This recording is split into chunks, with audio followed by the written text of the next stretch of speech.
This typical truss model, with a height of 3 meters, is created using SUMO's structural elements and modification tools.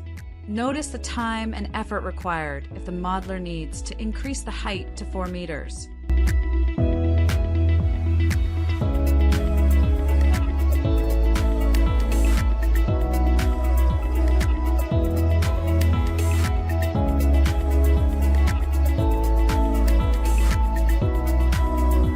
We will need to modify every single member to meet the change requirements.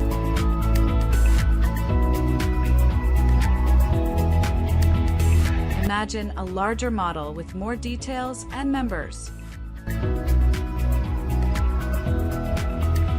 However, using Python code to construct your models can make modifications significantly faster.